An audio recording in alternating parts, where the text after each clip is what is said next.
I go to the bank and I say, I have the contract to buy it. It's vacant, 100,000 I have under contract, but I have this national tenant want to come in. It is the letter of intent. The underwriting department in the bank confirms with Subway or Jack in the Box or whoever, and they come back to me and say, that property with this type of tenant for 10-year lease, corporate guarantee escalations, etc., becomes 6% cap. That means that 60,000 net makes the building worth $1 million. So I got it under contract at 600, and now it's worth $1 million. It's 400,000 increase in value. Quick favor before we jump in. It always surprised me that a large percentage of people who listen to this show regularly haven't yet subscribed. If you're a commercial real estate operator, investor, or builder who values conversations like this around deals, capital, and technology, please take 2 seconds and hit subscribe. It's a simple, free way to support the show. My commitment to you is that my team and I will continue bringing you higher level operators, stronger conversations, and real execution level insights every single week. Thank you. I truly appreciate it.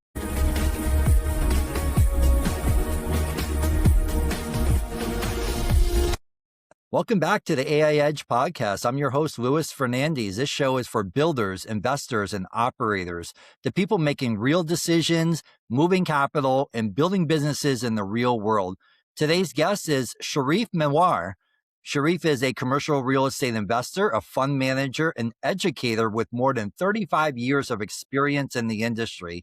He has built a portfolio of more than $100 million in real estate assets, launched SEC-filed investment funds, and taught thousands of investors how to structure deals, raise capital, and scale their portfolios. Cherif is known for one core philosophy: the money is in the structure. Today, we're going to talk about deal structuring, raising capital, commercial real estate strategy, and how investors can think more intelligently about building long-term wealth. Cherif, welcome to the show. Thank you so much for having me. I appreciate it.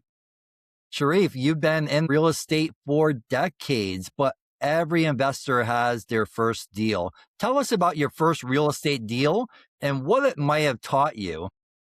Okay, great. Well, my first deals were made for a billionaire that I worked for, so I was exposed to kind of some guidance and direction.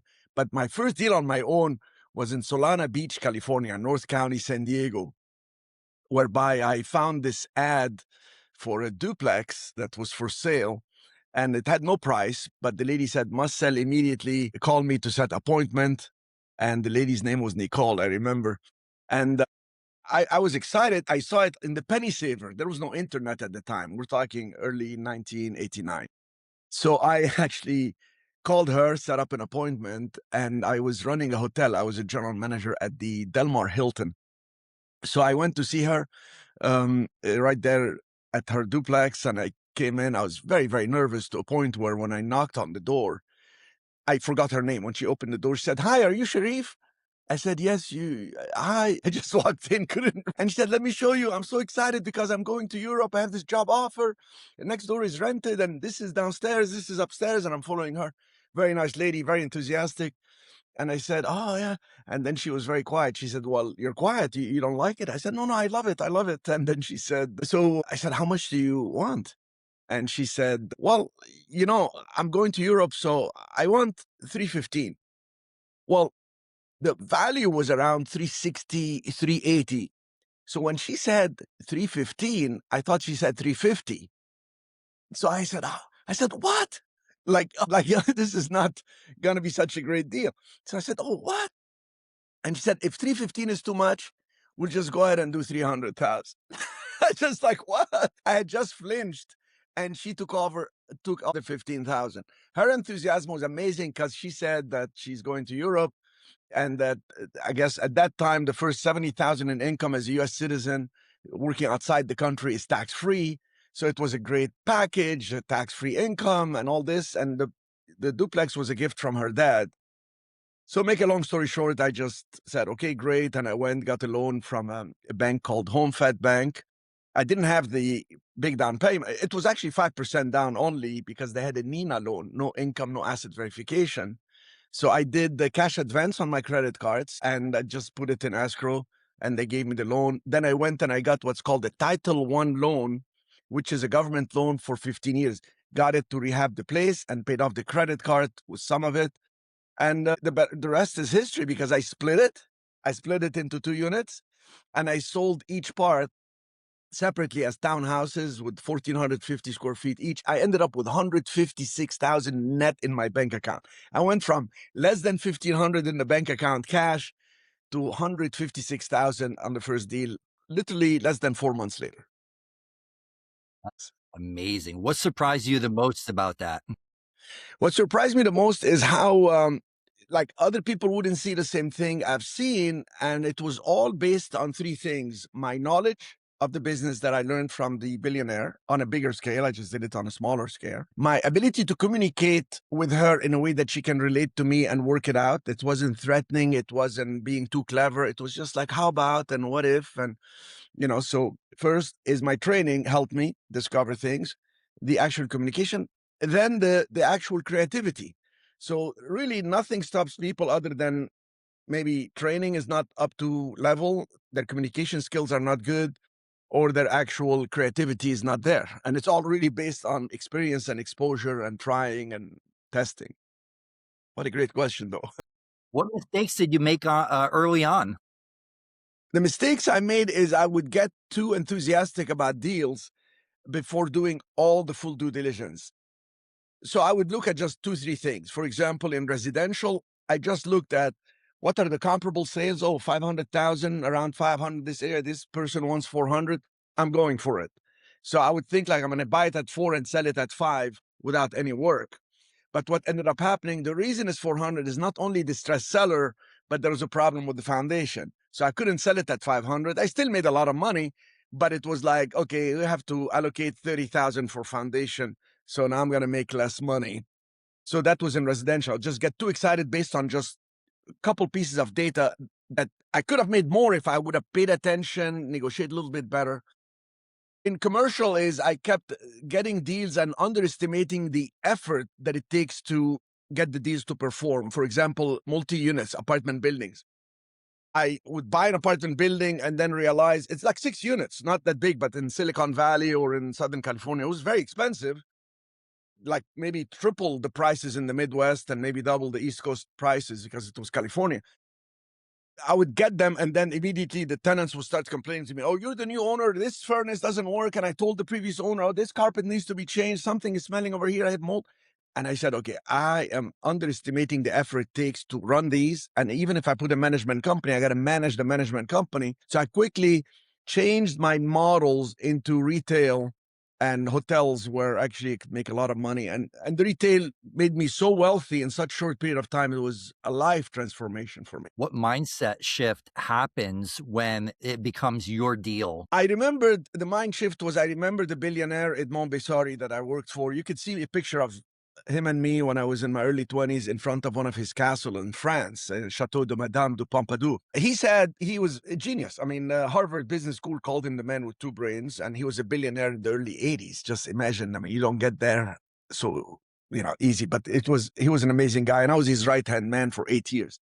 So I remember one time he said, the condition of power is to do the least amount of effort for the maximum results. So the mindset shifted into what can I do with more prudence, safer, to achieve the goal I want in the shortest period of time possible. Once I shifted to that, I realized the asymmetric relationship in retail transactions. And I can give you more examples on that, actually very specific examples that I've repeated several times. It took me from like 10 million net worth to 50 million net worth in less than 3 years. You want me to share that? Absolutely. So basically, I started looking at single tenant buildings that are sitting vacant. So these single tenant buildings used to have, let's say, Jack in the Box or Starbucks or something, but now they're vacant. They lost the tenant. The tenant did not want to renew for whatever reason. They're doing so well, they want to expand. They want to do another location with a franchisee or something. So I would take these single tenant buildings under contract. I'll call the seller and let's say the broker, this is not distress sale. It's just a normal sale listed on the market. Like there's no major effort to try to find who's selling it or listed on the market. And I'd call the broker and say, okay, how much do you want on that property sitting at the 123 Camino Real Street? It's a busy street and I'm curious. Well, we want 675. Well, 675,000 is a little bit too much. I would like to offer you 600,000. Here is the proof of fund. I will close in less than 60 days, 45 days due diligence, 15 days to close. So it was rather quick because my competition were franchisees that need 90 days to do inspections, got permits, got approval from the franchisor. So I was moving quick. So they would discount for me, put it under contract 600,000. And then I developed a list of national tenants that I could call upon and tell them, here is the location. I did a video or I had pictures. Let's talk about it. How would you like to lease for 10 to 15 years in that location? And I'd call dozens and dozens of these, leave voicemail messages, send them emails. And all I needed was one to call me back and say, yes, we're interested. And that $600,000 property under contract, let's say I negotiate $100,000 lease, like 8,300. Let's even be too conservative. Let's say 60,000 a year only. That's 5,000 a month. That's like anybody can pay that. Usually it's 8,300 and higher. I can tell you statistically, I do all my studies nationwide. But 5,000 a month, that's 60,000 a year. Once they say, yes, we're interested, and we get on the call and we talk about it, we send them a letter of intent. Let's say Subway, 60,000 a year, 3% escalation, triple net. That means the tenant will pay the lease net of property tax, property insurance, property maintenance. They pay that. And they give me corporate guarantees, guaranteed by their corporation. So it's airtight. And then we sign the letter of intent. They come visit the place and we lock in the deal. That type of deal, once I go to the bank and I say, I have the contract to buy it, it's vacant. I know it's vacant, 600,000 I have under contract, but I have this national tenant want to come in. Here is the letter of intent. The underwriting department in the bank confirms with Subway or Jack in the Box or whoever, and they come back to me and say, that property with this type of tenant for 10-year lease, corporate guarantee escalations, etc., becomes 6% cap. That means that 60,000 net makes the building worth $1 million. So I got it under contract at 600, and now it's worth $1 million. That's 400,000 increase in value. I mean, so I still have to put down payment. So let's say down payment is 30% down. It's 180,000, 20,000 closing costs. So I got 200,000 in it, and now my loan is 400. But guess what? It's worth $1 million.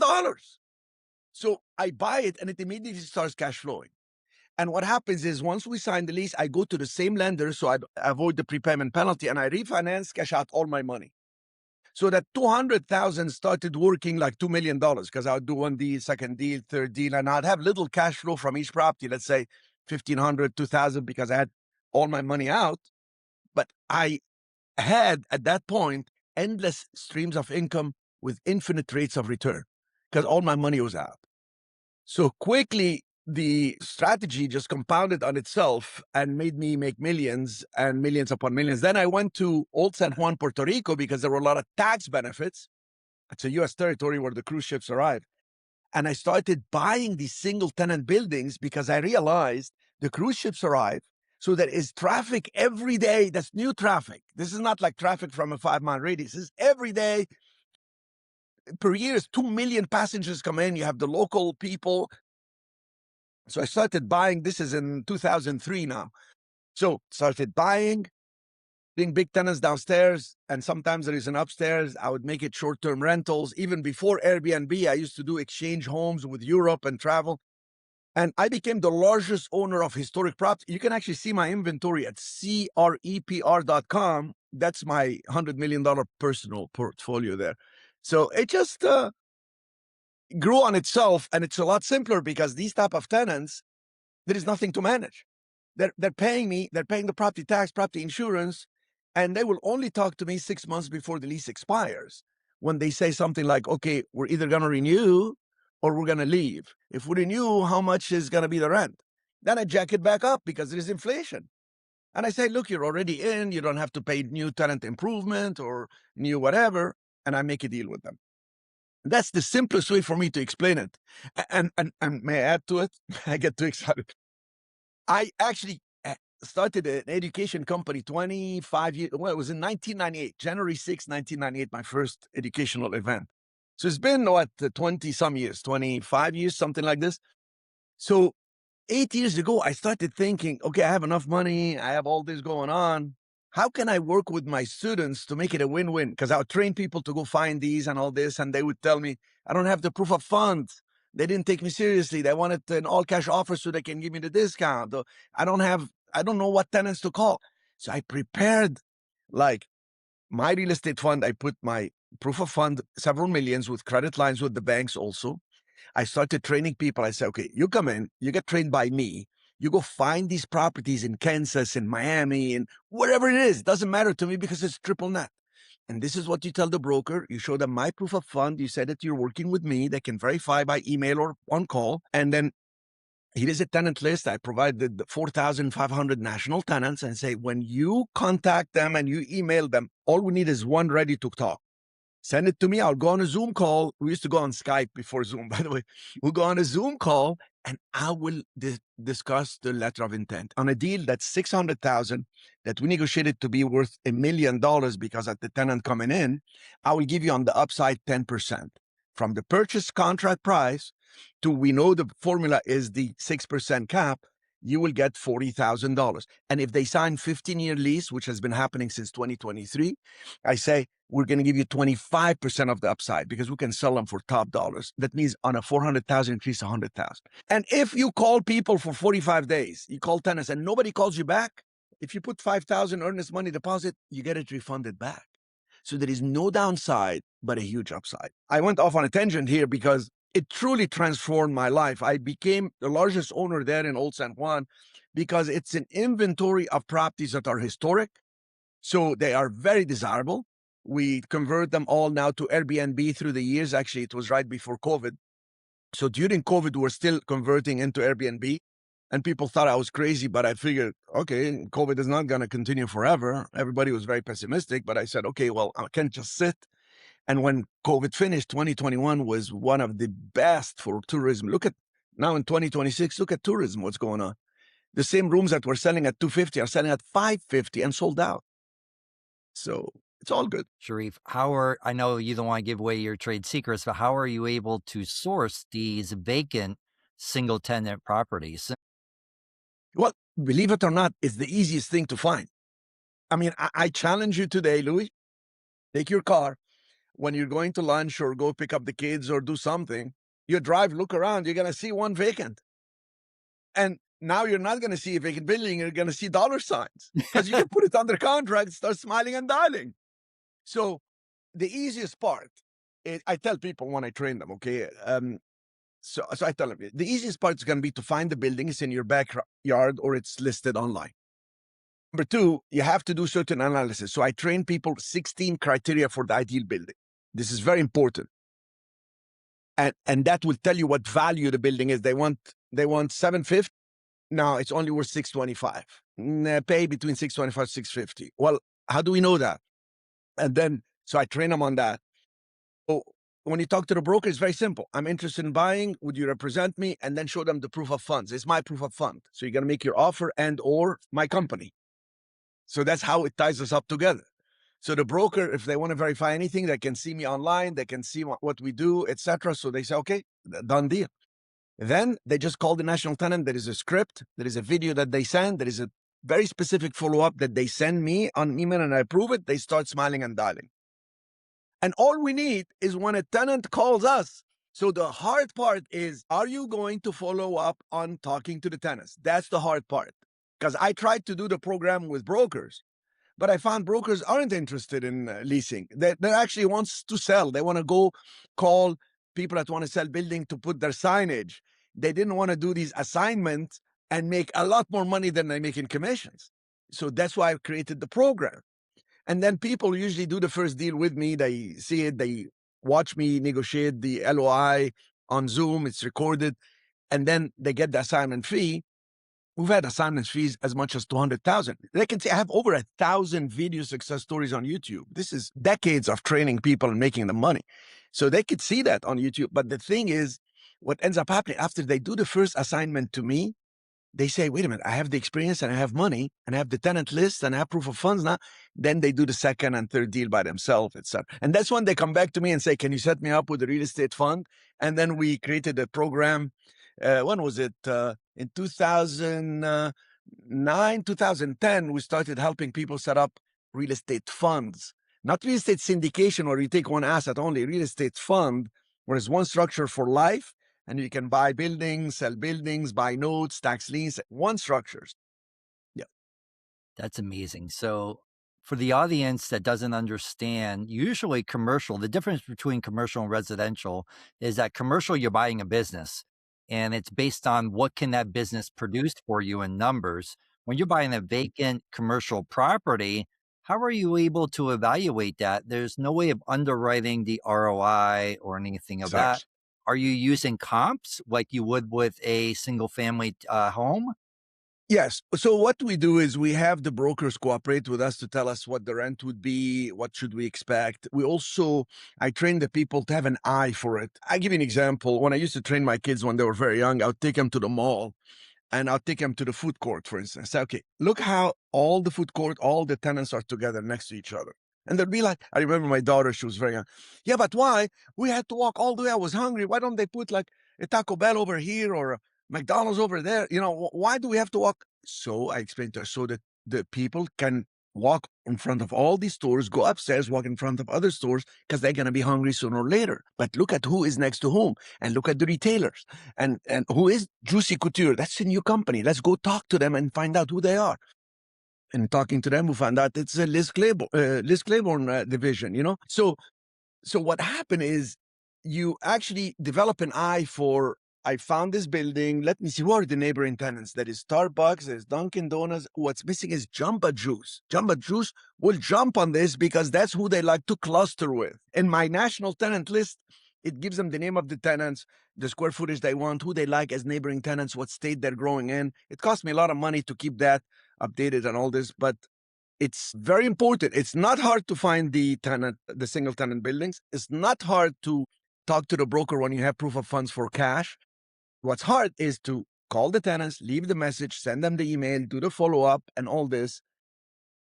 Assessing the value of the property is very key because you have, like we have a deal right now. These people want 1,750,000. The 1,750,000, that's just so high because the tenants would have to pay such a high rent to justify these numbers. So I like always the deals to be less than 2 million, but more like less than 1.5 million. Mhm. And another thing I omitted to mention is quite often when we go on the call with the tenant and say, we have this location for you and you express interest. So what do you have in mind? Okay, we will want this rent and we want this. The tenant will say, I'll give you the rent, but we need you to kick in some money for TI, tenant improvement. But the upside is so huge. Like the deal I mentioned, 600,000 under contract, the value becomes really 16 times the rent. Okay. So it will be worth 1 million. That 16 times the base rent is the 6% cap, just to simplify for people to quickly calculate when they're on the phone. So when it's going to be worth 400,000 more, if the tenant asks me for 50K, 75K, 100K, and 2 months free rent, I'm going to kick it in. I'm going to give it to them because with $250,000 to 300,000 upside, it's amazing. And in Puerto Rico, I've done these that are even better. I mean, I've done these that are in the millions in the upside. Why? Because I added so much value to them. I educated them on why Puma Corporation, you want to be here because I'm bringing you new tenants. You don't have to pay a penny in marketing. And they're like, oh, okay, we'll give you 20,000 a month. It was, you know, it's a business model, like you said, that's based on numbers. And if you're not so good with numbers, it's really 3, 4 numbers. The rest is I'll give you the proof of fund, tell you what to say, do this, do that. And that's how it works. Absolutely amazing, Cherif. You often say the money is in the structure. That's a Yes. powerful idea. What do you mean Thank by you. that? So what I notice people now that have a strategy. So you really start in life with a strategy to make money. And let's say the strategy is you get apartment buildings and you do what I've done. The duplex that I took in 1989 and I split it into 2 units, ended up selling each unit for a lot more than a duplex at 315. Selling each unit was over 400 some thousand. If you take on a grander scale and you take, let's say, a 30 unit building and you divide all the units to be condos. You create condominiumize the unit. You create condo units so you can sell them individually. You separate the water meter, gas meter, electric meter. And how do you do that? You hire an attorney that is a real estate attorney that works with an architect or a civil engineer to actually do the separate drawing, submit separate deeds to make the change. Then you sell them individually. And let's say you bought the building for, I don't know, $1.5 million.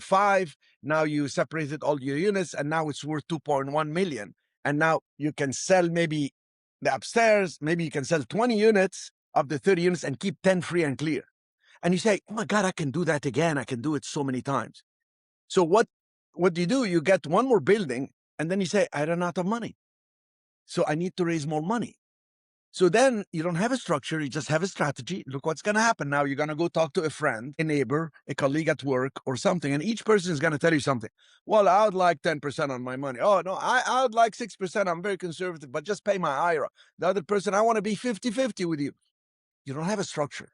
And that's when an individual who's going to raise capital in the United States must comply with the SEC rule, the Securities and Exchange Commission guides for raising capital and deploying it on behalf of investors. That's the security. You have to set up a private placement. You have to file with a regulation called Reg D. There is Reg D 506B, Reg D 506C. So I started helping people, saying to them, if you have a strategy, you made money predictably in 2-3 deals, come to me. I'm going to help you scale in a very methodical way. So when people come in, you tell them, here's my structure. I'm filed with the government to raise capital, and I'll do these deals. Are you interested in coming? This is what I pay. And unlike syndications where people set up for one deal at a time, one apartment building and all this, that's just too expensive. You're going to have to pay the attorney $30,000 each time you do a deal. I set up what's called a real estate fund. It's like a mutual fund. So you set it up and it's all encompassing. You can put so many different types of properties. And it's a debt fund. You don't pay them from the upside gain. You pay them a return. You give me 25,000 to 250, I'll give you 6%. You give me more than 250,000, I'll pay you 8% per year. I'll charge you no acquisition fee, no management fee, no disposition fee. Anytime you want your money, you send me an email, I'll cash you out with a 12 months notice. And what's in it for you now, setting up that type of structure, is the investors can have a reliable income. They're like lenders, but they're called investors under SEC rules. So you can take their money, get the bank loan, you're sitting getting the best possible deals, and any upside, when you sell a property, it's all yours. You don't even have to sell it. You can refinance it, cash out the investors, and that asset can stay in your family forever. So the debt funds have a way for you to create a legacy. The way I set them up, nobody else set them up this way. I have my own in-house attorneys that do litigation, not just SEC structures. So I truly mean it when I say the money's in the structure. Now that's on the scaling of it. On the smaller part, sometimes you're doing a deal, and like I'm doing a deal right now. This guy, I bought this single-tenant building because we had a buyer. After I bought it, the buyer comes and he says, okay, I need time. I'm going to give you upfront money. The upside is $325,000. Okay. And I'm very happy. He wants now 4 months to close the deal. So I said, okay. He said, look, I'll give you some earnest money deposit. I'm serious. I just got to get the approvals and all this. So I said to him, I'll give you 2 choices. You can do a lease with an option to buy. So you can put some earnest money that is non-refundable. That's option consideration now. Or so you can put lease with an option to pay small lease payment. So I'm waiting, but I'm getting money for the time. Or you can put an actual down payment and I'll do a seller carryback. It's free and clear. And then you can close in not 4 months, but in 6 months. How's that? So now he said, okay, give me 24 hours to sleep on it. You know, some people like to sleep on every decision because they can decide very quickly. But so I said, okay. So the structure of the deal makes it a win-win because he's afraid the city's going to give him a hard time about demolishing the building and building a car wash, whatever he wants to do. You can do it, man. I have my upside. It's good money, but I'm not going to wait 4 months for free. Time is money, and I can work my money somewhere else. Of course, I can get a credit line, but structuring the deals and having the right structure for syndication or real estate fund is what I have trained people to do for years based on my own experience and my exposure in the market from coast to coast, including U.S. territories. Why do most investors misunderstand the deal structure? Because they think people get suspicious. And like, what is marketing? When you think about marketing, is building trust. So when I arrive and I present myself and I tell them about what I have, I'm marketing the whole thing. So if there is an iota of lack of trust, if you're raising capital, they will not give you the money. If you're trying to buy from them, they're not selling to you. If you're selling to them, they're not buying from you. So business is, whether people realize it or it's kind of intuitive, is based on trust. So what is the formula of trust? What is trust?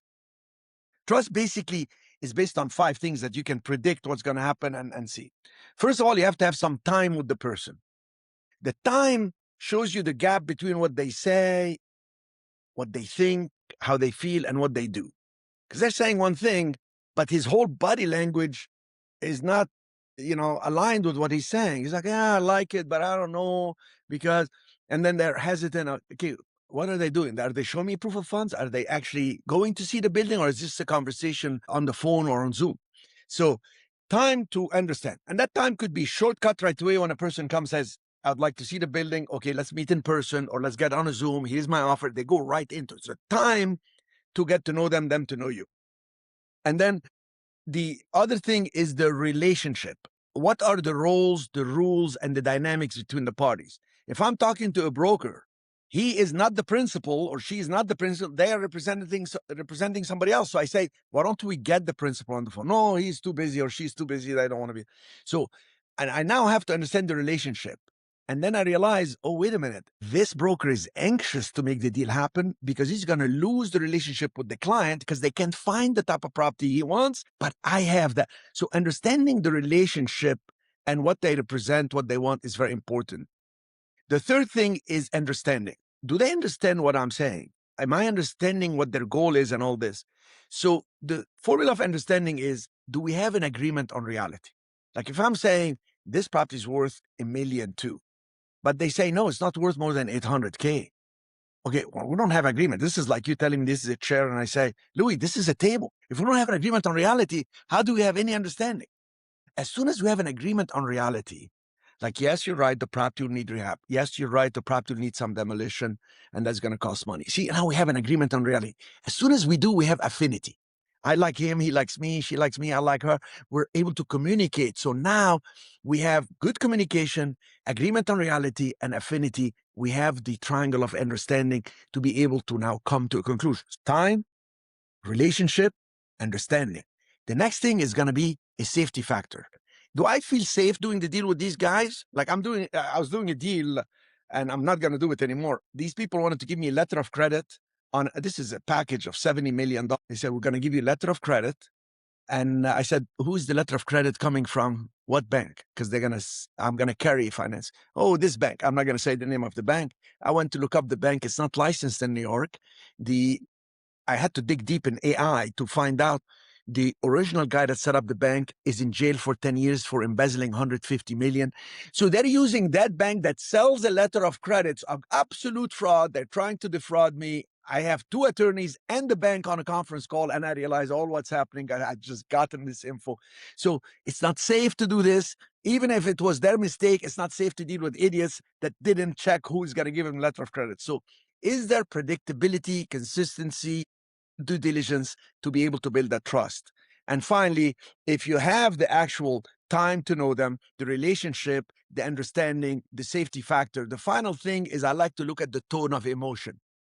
That tone of emotion tells you a lot. An enthusiastic, open, transparent person that is have high tone of emotion is a good person to work with. Somebody who is kind of sad, quiet, seems slightly depressed, I don't know, that is not good. They may not go through with the deal, etc. So when you think of the word trust, Trust, is exactly, actually, I originally made these things and then I realized they fit the trust thing, which is the time, the relationship, the understanding, the safety, and the tone of emotion tells you so much. A good positive person who's open and transparent and negotiates openly, like, yeah, I'd like to give you what you want, but I can't because I have obligation to make the money on this and that. That is a good way to negotiate. And that's how you build the trust and you're able to move forward. Or maybe say, I will move forward based on some tweaking on the conditions of this. Amazing. Teach, teacher, teach. Thank you, sir. Yeah, I like to work off a formula. So when the action is it's action time and it's the heat is on, I know my formulas. I can default right away on the good judgment based on my skills and my network, you know? I love it. Can you walk us through an example where structure made a difference? Oh, absolutely. So I had this developer who during 2008, 2009, he went from $70 million to almost bankrupt. The so many years later, just literally last year, he reaches out to Ashley Jones, my vice president, and he tells her, listen, I saw Cherif Medawar talking about setting up the structure of a debt fund. I've been setting up syndications, and I've been coming back through the years slowly, and now we're really building it. My wife is working with me. My two kids now are older, and they're working with us. We're developers in the Temecula area in California. He said, can we set up the real estate fund with Cherif? And I have a very competitive price with it, better than any attorney, including a full day of training of how to present and compliance and all this. So he comes in and I asked him, what's your biggest challenge? And he said, see, the thing is, I'm the best developer. So my strategy is very simple. I get the land this way. I have the credit line for that and all this. But every time I want family members or investors to come in with me, each one wants something different.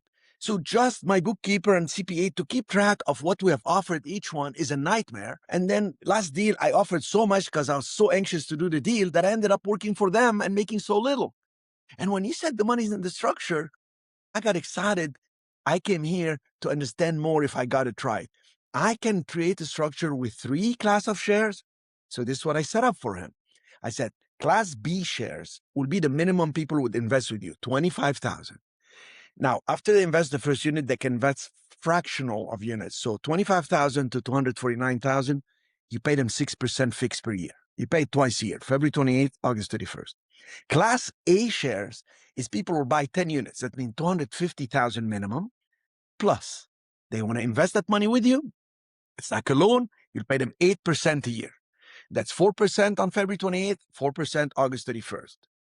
And this way, you're attracting people in a simple pitch, in a simple formula. We are a fund. We do many different type of assets. So your money is in the fund, and the fund has all these different assets, not just one asset. So the risk is a lot lower. There's always risk, but it's a lot lower because we have all this.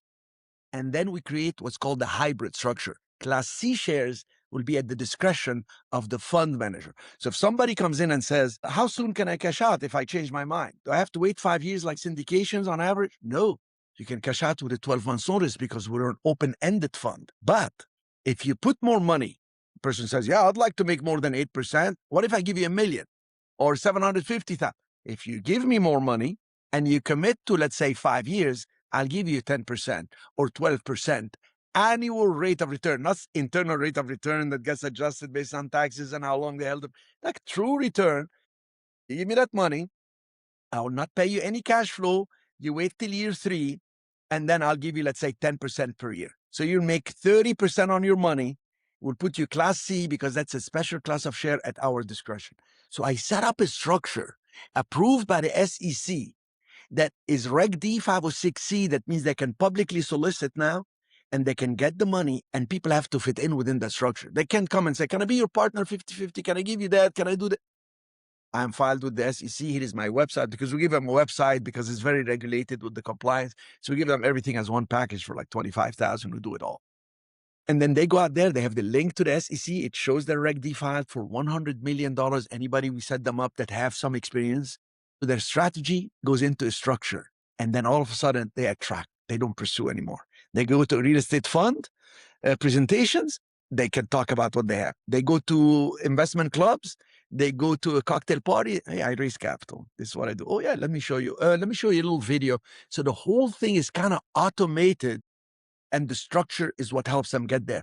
And the beauty about it is 3-4 years later, they have a lot of assets. They can literally refinance, maybe sell one asset, refinance both, pay off all the investors, and keep these assets for the rest of their life, pass it on to their kids. So that's the structure. The Rockefellers had the right structure. They passed on the money from generation to generation to generation. The Vanderbilt didn't, so they lost the money. Okay, everybody knows that. I mean, there's a lot of promos on that thing. They sell insurance mostly on that. But the thing is, we're talking real estate funds where you can compound the returns like there's no tomorrow. You may have paid 30% to a guy that stayed with you 3 years, but you made maybe 100% on your money because they put some money, bank gave you so much money, maybe you put a little bit of money from your pocket as a developer like this gentleman and his wife did, and the return is so huge. Other people's money, and the investors are happy they're getting paid. And guess what happens when you're paying them? They want to come back for more. So you find out you're growing because you have the structure. You can grow exponentially. You can pass it on to your loved one. You can pass on the assets to them. You can put the assets in trusts with very specific directions. So that's really the essence. One more thing on structures, even for asset protection. Some attorneys complicate everybody's life so much. I mean, I've seen attorneys because I've done live events and they would come and speak on the same platform and they say, okay, you have a house and a bunch of investment properties. We want you to put each one in a LLC, and the LLCs go to Nevada Corporation, goes from here, takes it here, takes it all there, all that. By the time you figure out where your money is and how they set it up, every time you need something, you got to go back to them for $300 an hour. Or they charge you monthly, whatever. I don't like that. I like the structure for asset protection. You set up a simple one, a Wyoming LLC in Wyoming that actually you capitalize it. You fund it based on the equity you have in your properties. So you put an IOU 1 million because you have 1 million equity, and then it records a lien that's actually to be paid to the Wyoming LLC. That has been checked federally. We set up people like this who've been doing it for a long time. I have over 100 people that set up through the last just few years, and it's airtight. If you get sued, they'll have to settle with your insurance. If they want to go beyond the insurance, guess what? Even if they sue you and win against you, if they force you to sell your assets, you got to pay the bank, Chase Bank or Wells Fargo or whatever, and you got to pay the Wyoming LLC. So there's nothing left. So they end up with a tax bill called phantom income, according to the IRS code. So I set up this, and it's again, the structure makes you not help you make money, but helps you keep the money. And the final structure I'm working on this year to pass on to my students and investors is the estate planning structure, where it really can compound on itself for generations to come, where you have the assets and the income comes and they can borrow against it, very specific directions, etc. I hope the audience is listening. This is generational wealth. Yes, absolutely. Fantastic. Let's talk a little bit about raising capital, because that's what we've been discussing a little bit. You raised capital, deployed significant amount of capital through funds and partnerships. Many investors struggle with capital raising. What are the biggest mistakes people make when they're trying to raise capital? The biggest mistake is they go into these syndications with attorneys that give them, I don't know, a 50-page private placement memorandum, and it has words that an average person doesn't understand.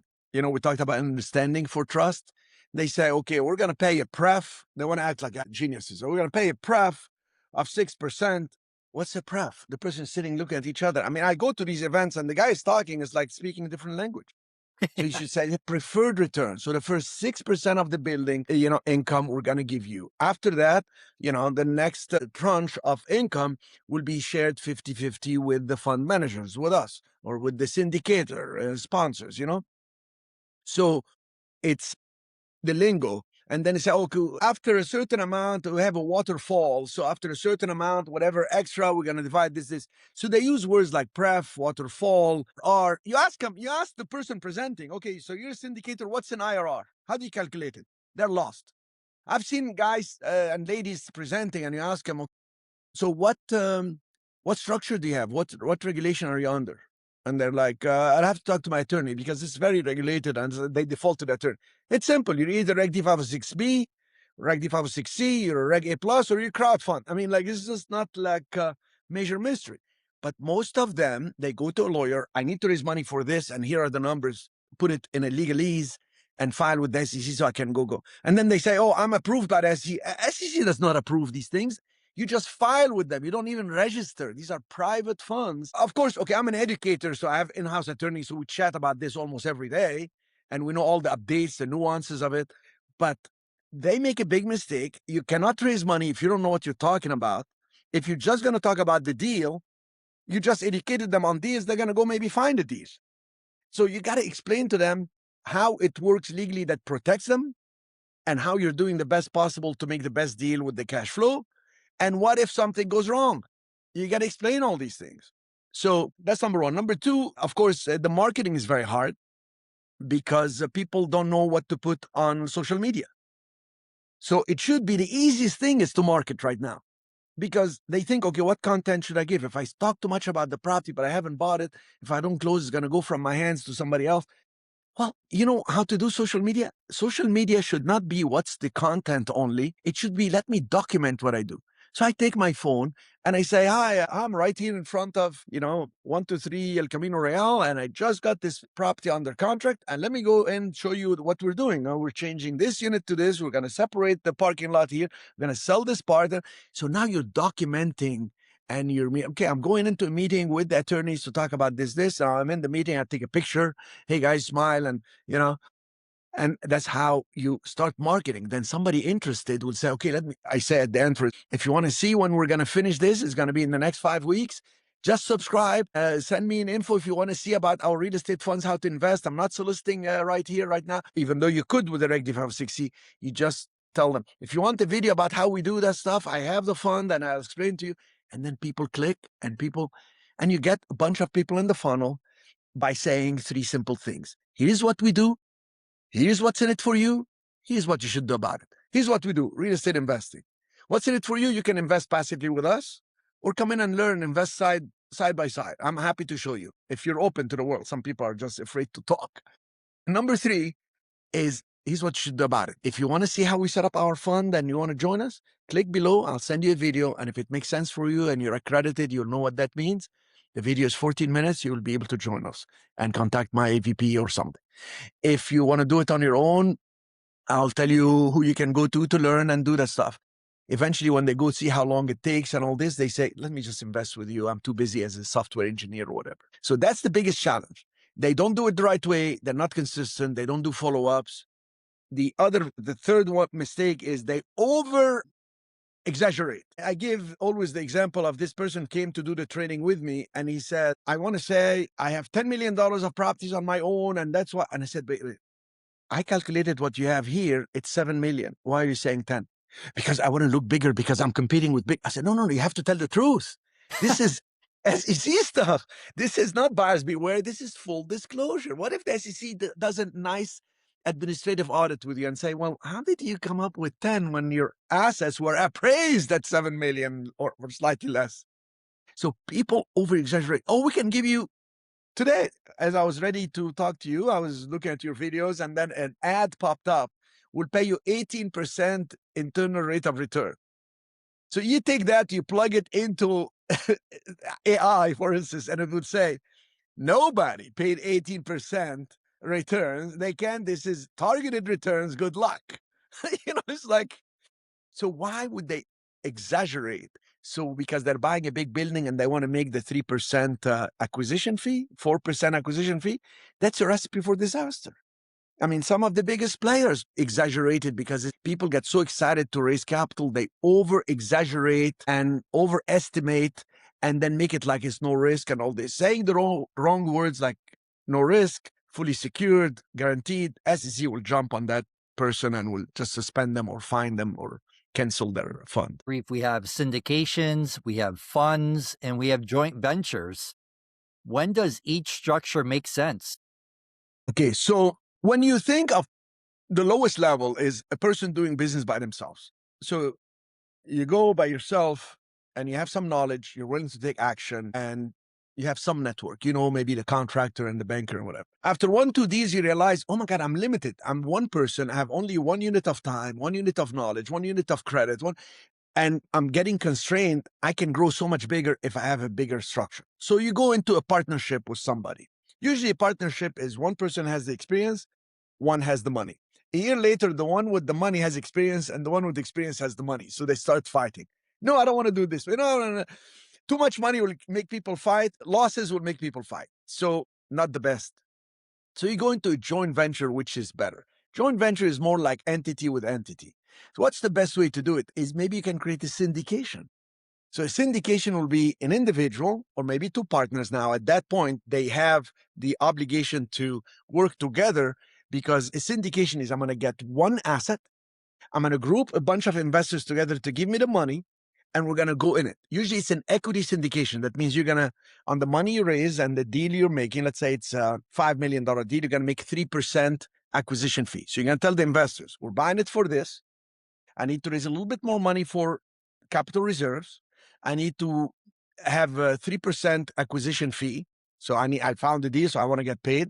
So that's 150,000 for the syndicators. And then you can say, I'll pay you so much of the cash flow from the property, and we're going to sell it. You have to sell it by, let's say, a certain date, like 5 years later.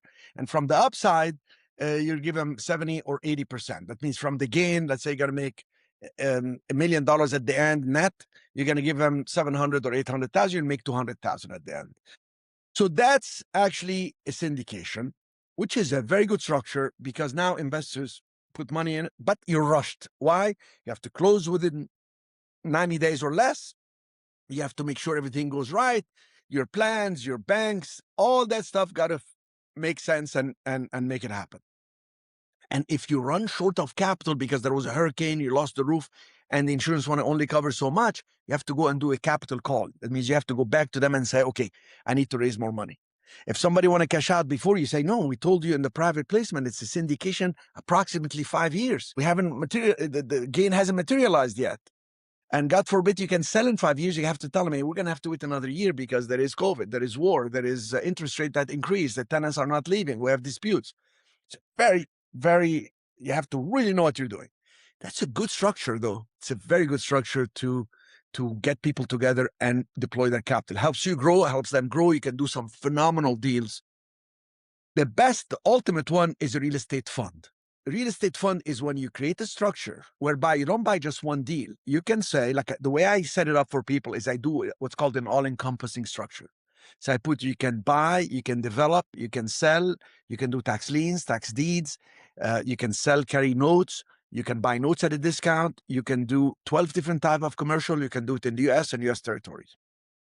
So now it's an all-encompassing. You can also manage, by the way.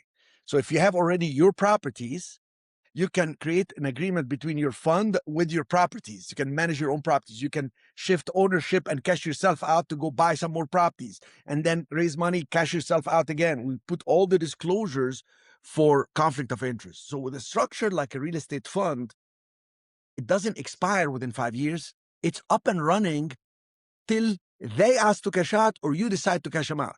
It's the only structure that is endless. You can literally put continuity. God forbid something happens to me, it's going to go to my family members, my VP, my son, or my daughter, or my spouse, or the group, or the business the family has, etc.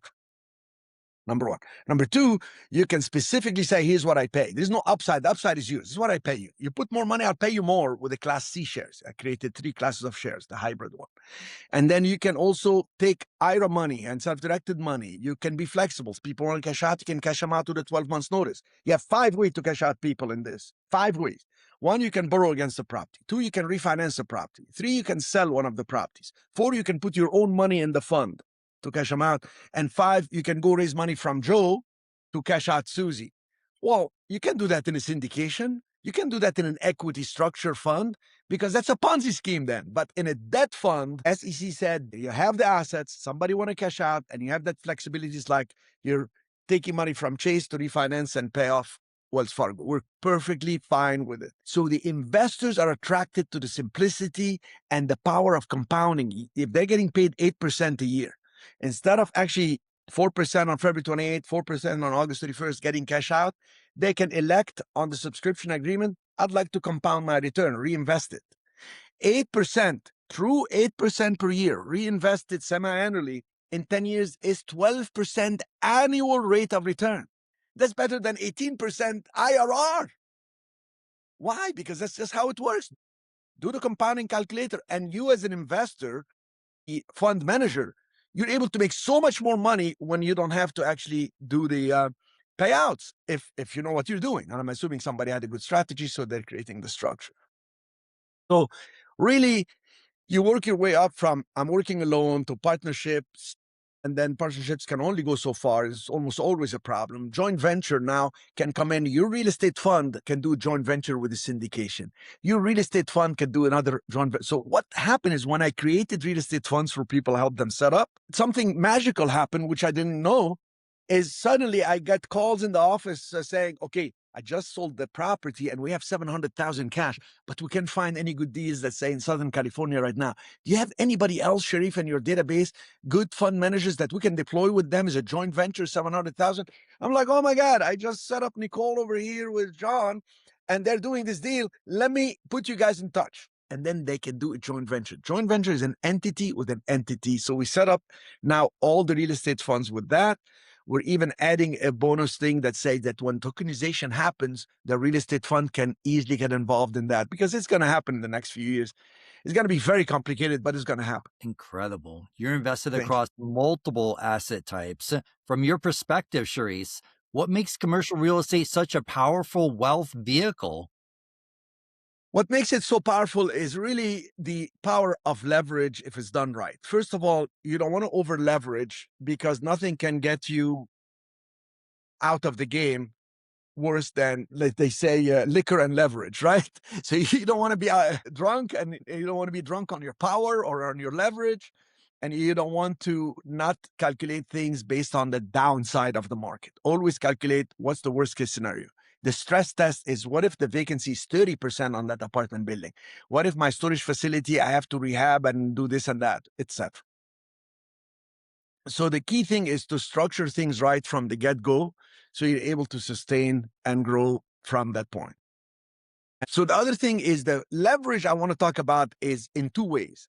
When you buy a building and you're improving the cash flow, the value of the building increases. So it increases because of the income increases, but also increases because the replacement cost due to inflation increases. Where you're getting a debt, as the years pass by and continues, the debt amount gets paid down from the income you're getting. But also the value of the money decreases. So you have two compounding on the way up and two compounding on the way down, meaning the more inflation there is, the more valuable the building becomes, and the less valuable the amount of debt you have, because the same $1 million you borrowed today, 20 years from now, is not $1 million. First of all, it decreased to maybe 500,000, but it also, its purchase power has decreased a lot. So that works to your advantage. That's why a lot of banks go out of business, because they do loans very low, like First Republic Bank that went out of business a couple of years ago. They just were caught giving loans at a lower interest rate. Market went up. They couldn't do anything because they were locked in. So that makes it so powerful. Then also the power of it is when you sell, you can do a 1031 exchange in the United States, roll your money into a bigger, better building, one at a time, and then refinance, cash out, tax free. And then when you die, you pass on these assets to your loved ones. Maybe they can actually, at that time, if they want out, they can sell them at the stepped up in basis based on the tax laws. Now, what else can beat this? If somebody says, I don't want to deal with real estate, I don't want to be in it, I don't want to invest with private funds, then my suggestion is they can take their money, put it dollar cost averaging in the S&P 500. And you're just going to have to wait 40 years, because what's going to happen is it's not an 8% per year. It averages 8%. That means 1 year you're going to make 12, next year you're going to lose 7, and then it's going to take you 3 years to recover from that. So over the year, you keep putting money, dollar cost averaging. Let's say you put, I don't know, 1,000 a month or 500 a month. Over the years, 40 years later, you can pass on something to your kids. That's like a deferred life, but it can be very, very powerful as the only other way to build some wealth over time, because the S&P is the 500 biggest companies in the US. And let's face it, 15 of them control the world. Meta, Facebook, Google, Amazon, and whatever Elon Musk does. If Elon Musk says, hey, buy some sand, get in, because the guy has seen something with the sand we have not seen. Okay, it's just unbelievable. Why do you like single tenant, triple net leases so much? Because it sets me free. You see, a lot of people buy an asset and they're buying a problem. I am buying the asset that's going to give me freedom. It's the asset that brings the tenant. It's attractive enough to the tenant. And if I did not bring the tenant, I don't buy it. I walk away. So I bring a tenant, or sometimes the tenant wants to buy it. I say, okay, you take it.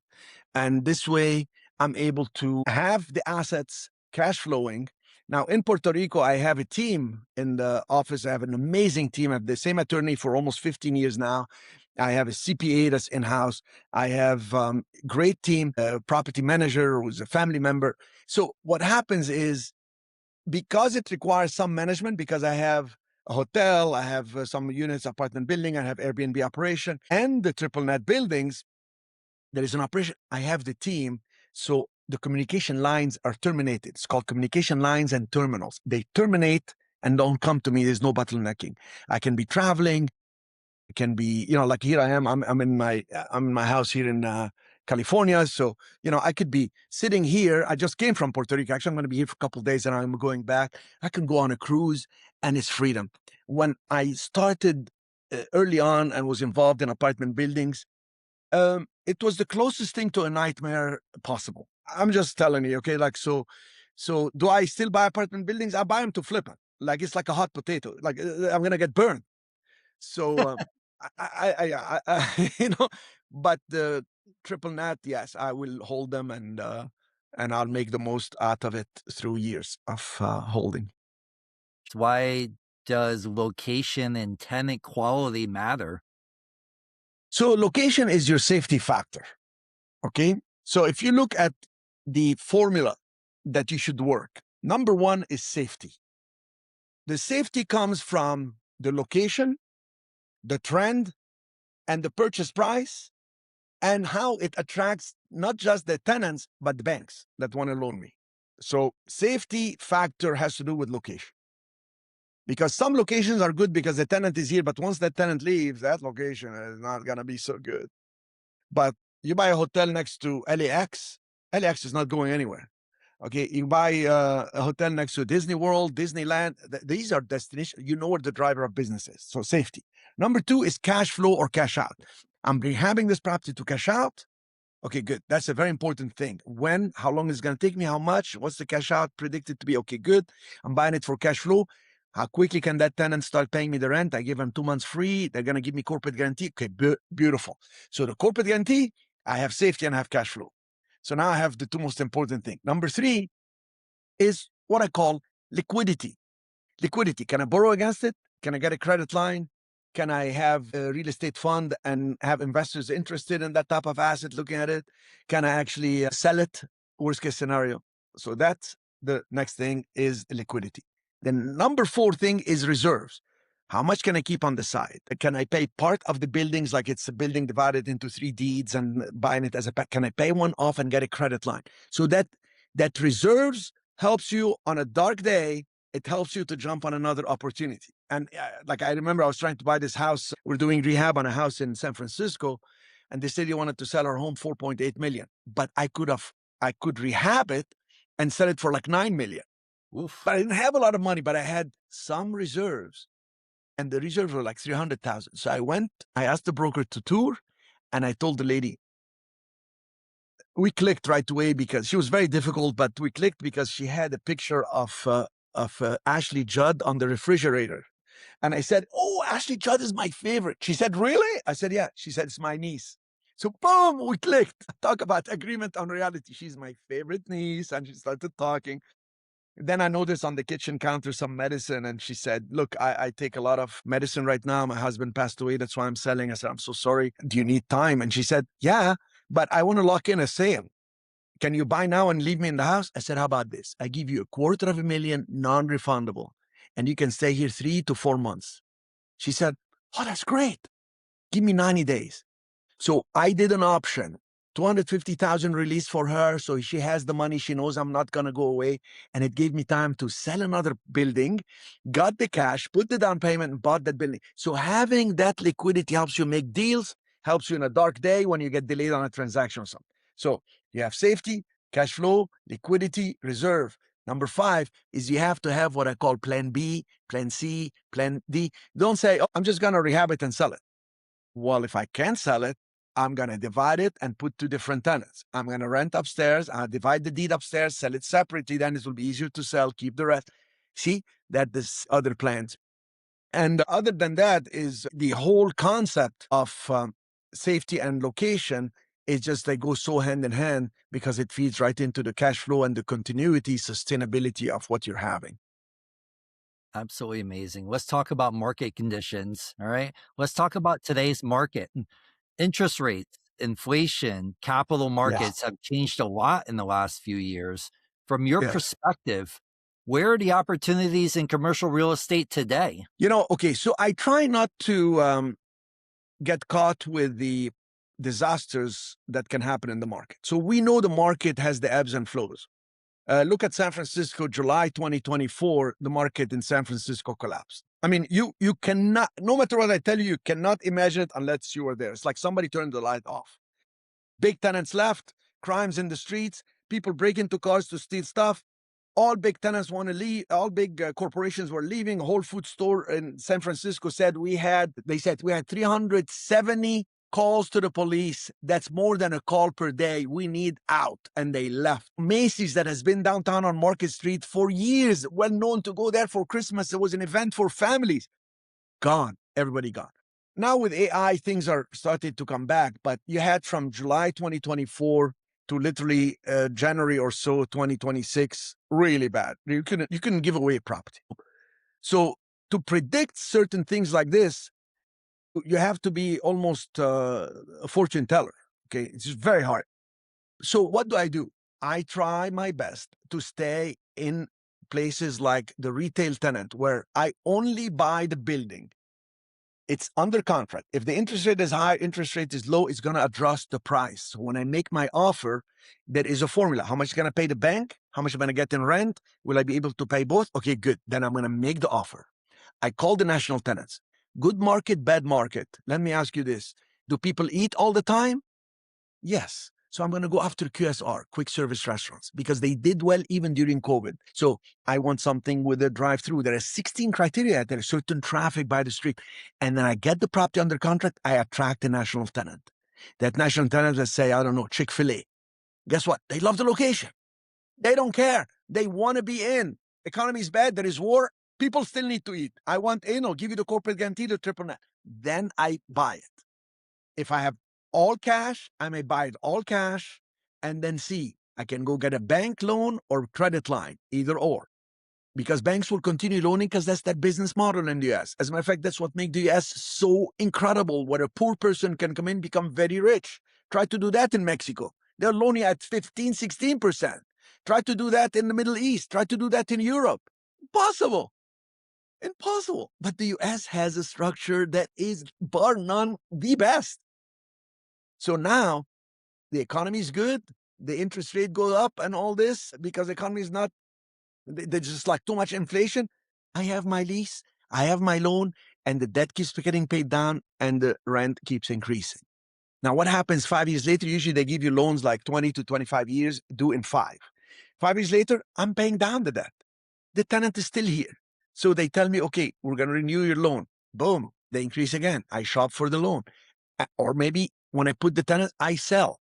I have a lot of my properties, like if you look on my CREPR, my portfolio in Puerto Rico, crepr.com, you could see I have 26 buildings. I used to have 41, and I sold a bunch and paid off over 12 buildings, free and clear. These are big mixed-use commercial buildings, cash flowing crazy per month. Okay, it's huge income. And the rest have small debt. So the formula that I'm talking about is what I've used to combat the cyclical patterns of the market.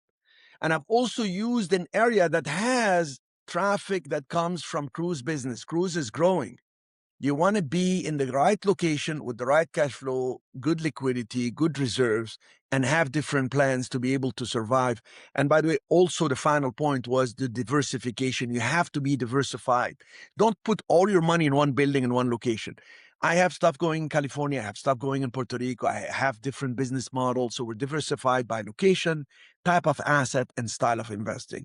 That makes you sustain and survive the bad time and then prosper in the good time. And it's easier said than done.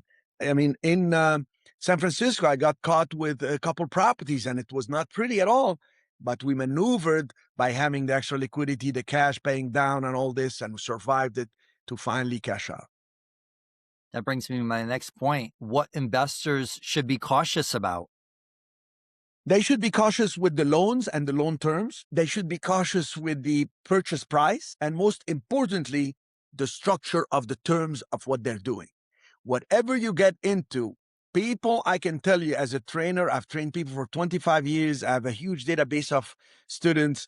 And I've had people from I am starting to people that are expert and big, heavy hitters in the hundreds of millions. And people have the tendency to get so excited that they say, well, I don't need so much due diligence. I think I can close in 1 week. What do you think? I'm like, oh my God, this is how mistakes happen. How many times have I seen this? And, I have to like caution them. And I don't want to be Debbie Downer or Nancy, what is called the Nancy negative or whatever they call these things. But I tell people, use your checklist, use your formulas. Then you can make a mistake. I was trained in the hotel business in Switzerland. I was trained how to do certain things. I'm not a good chef. I'm not a good cook, but I love the fact that there is a recipe. So if Louis, you invite me to your house and you have the incredible cake and say, Louis, how did you do this? And you tell me, we'll put the flowers and we'll put so many eggs and we'll make some. Now, I can say, I'm so excited. I'm just going to put the flowers and that's it. And I'll put it fast. I have to follow the recipe if I want to eat the same beautiful, delicious cake I had with you. Same in real estate. And if you follow that, you find out even heart surgeons now, they give them a checklist. They say, are all the knives and tools and all this and scissors back into the tray? You had 12. Do you have 12? Yes. Okay. Did you sew this? Did the other person see that? Did you take the pictures of the? There is a checklist because they realized invariably they would forget a tool in somebody's body. I mean, it's phenomenal. So that's where I see the big mistake is people get too excited or too scared. And if you follow the formulas and walk your way to wealth, you will build it. Something I wish somebody had told me many years ago is the power of compounding is not obvious until the first year. I'm going to repeat this one slowly for your audience. The power of compounding is not obvious to you until the 21st year. As a matter of fact, like when I have investors invest in funds at 8%. I tell them in 10 years, you have 12% annual rate of return. On the 21st year, it's like you had 20% annual rate of return.